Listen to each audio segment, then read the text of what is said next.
Hi Virgo, kumusta po kayong lahat? Okay, so yan Virgo, maraming salamat po sa walang sawang pagsubaybay sa ating pong mga reading.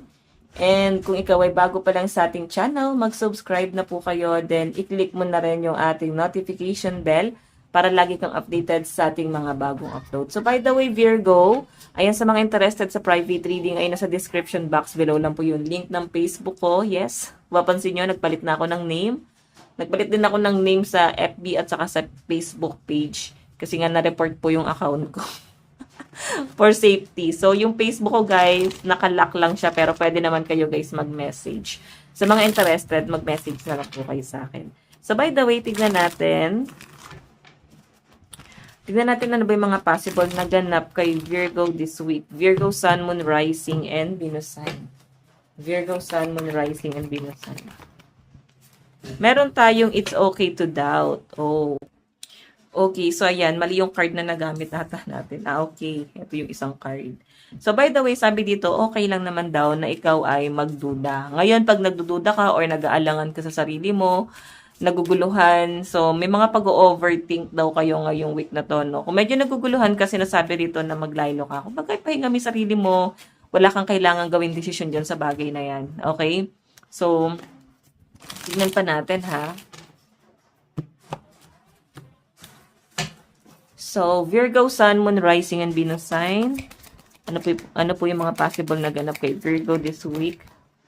Meron tayong do not panic, oh, di ba? Nababalisa. Ano ba yung kantang multo? Ay, no? Minumulto. So, feeling ko, may mga pagkakataon na nangyari sa mga Virgo dito na hindi mo kayang alisin yung mga nangyari sa nakaraan. Parang patuloy ka pa rin hinahabol nun sa kasalukuyan. And sinasabi rito guys, may mga doubt ka dito na nararamdaman. Okay? Kagaya ng sabi ko, medyo may mga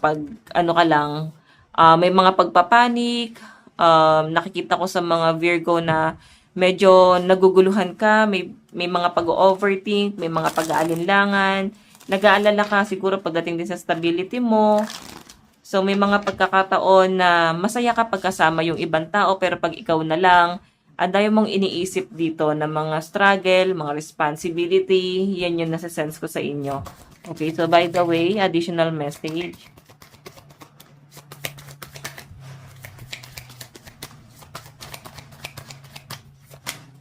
Okay, additional message.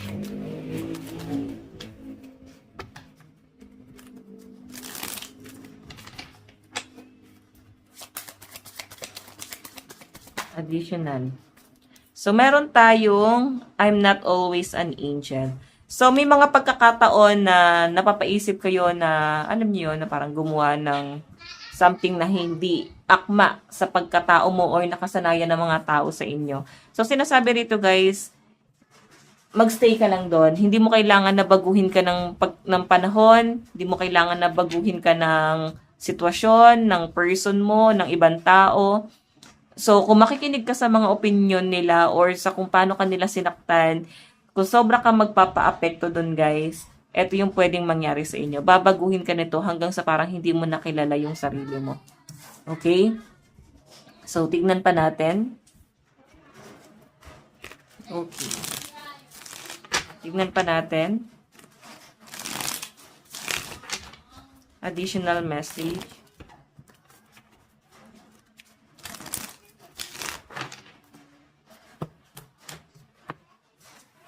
Additional message.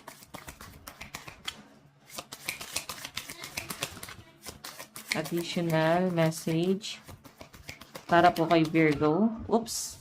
Meron tayong surprise. Ayan. By the way, ayan, may surprise na paparating. So, pwedeng isa-surprise ka ng person mo, ng family mo, ng friends mo, mga katrabaho mo.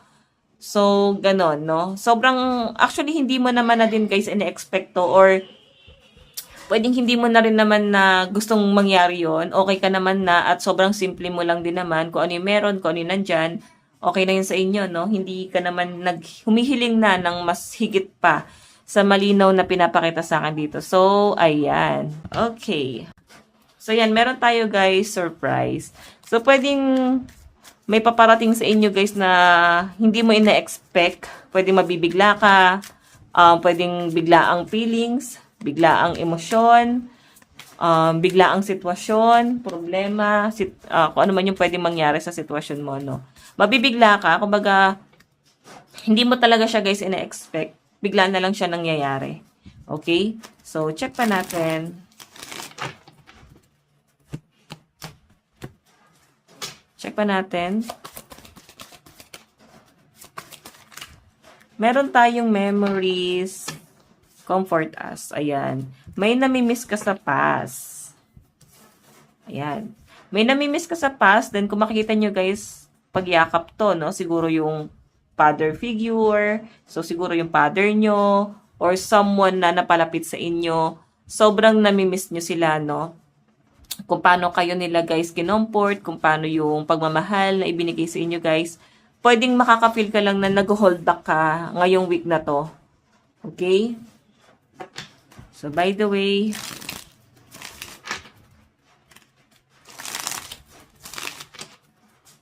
additional message para sa mga Virgo. Virgo, Sun, Moon, Rising, and Venus sign. Additional message. Go get some air. Parang gustong lumayo ng mga Virgo. Parang meron kayong gustong iwasan. Nababalisa kayo. Hindi nyo na nakokontrol yung pag-overthink. So, ano ba to? Siguro dahil sa stability, pressure sa ibang bagay. So, nakikita ko yung pressure nyo guys. Ayan, inhale, exhale. Ibig sabihin, i-relax mo muna yung puso't isip mo. Baka kailangan mo lang muna talaga ng space para mas makapag-isip-isip ka, no? Baka kailangan mo lang muna dumistansya sa ibang tao. Kailangan mo lang i-relax yung isip mo, yung puso mo dito. Kumalma ka kasi medyo pressure yung energy na nasasagap ko sa mga Virgo. May mga pagkakataon na hindi mo nakokontrol yung emosyon mo. Okay? Sobrang emotional ba ang mga Virgo? Pero mas nakikita ko, mas nag-overthink, tas nag-worry ka pagdating sa stability. Nag-worry ka pagdating sa mga nangyari na sa nakaraan na parang pilit kang hinahabol ng bagay na yon. Hindi mo siya guys makalimutan. So alam niyo guys, swerte ka naman daw. Pwedeng hindi mo lang to masyadong na-appreciate kasi hindi ito yung bagay na gusto mo. So kung i-appreciate mo lang tong bagay na to, alam mo, parang masasabi mo na kahit paano thankful ka pa rin kung ano man yung binibigay sa inyo na opportunity. Ayan, nature is your ally. So, I think kailangan nyo lang muna guys mag-nature trip, no? Baka kailangan nyo lang guys mag-nature. Ayan, magbakasyon kayo. I-feel mo yung yung kalikasan. Minsan kasi guys, di ba may mga katanungan tayo. Hindi natin yan guys nahanap basta-basta. Yung mga katanungan natin guys, makikita mo yan sa labas. Makikita mo yan sa kalikasan. Okay? Meron tayong no obligation to take advice from others. So, I think yung iba sa inyo guys, hindi mo naman din kailangan ng ibang tao eh. Kasi hindi, una-una sa lahat, hindi ka nagsishare ng problema mo. Okay? Pangalawa, hindi ka nanghihingi ng advice sa kahit na kanino. So, okay lang din siguro kung nag-open ka ng problema mo. So, yes, parang iti-take mo yon. Medyo sarcastic talaga ang mga Virgo. So, by the way, pagdating sa love life ng mga Virgo, Virgo, Sun, Moon, Rising, and Venus sign. Alam niyo guys, yung more on energy, balisa. Pag kayo nababalisa. Ito yun, no? So, alam niyo guys, hindi nape-pressure ka dito. Siguro, meron kang desisyon na gagawin this week, pero mas maganda siguro na wag ka nang mag-decide dun sa bagay na yon para hindi ka nape-pressure ng ganyan. Okay, sa love life mo, meron tayong the Star. So, yon mukhang sabay kayong nangarap ng person mo, pero kung makikita mo, tanaw-tanaw mo na lang siya dito at gumawa na siya ng sarili niyang plano sa buhay niya. So, meron tayong 9 of Wands. Ito naman, guys, is parang feeling mo hindi ka na belong dito. Okay? Parang kailangan ikaw ay magkaroon na ng ibang plano, desisyon, and ma-realize mo na ito, medyo hindi na kayo same path ng person mo. Medyo lumihis na siya ng landas. Okay, so advice para kay Virgo, meron tayong go deeper. Medyo malalim ka nga mag-isip. Ayan nga yung sinasabi dyan. Okay? So by the way, Virgo, ito lang po ang inyong reading. Maraming salamat po. God bless and love you all. Bye-bye po.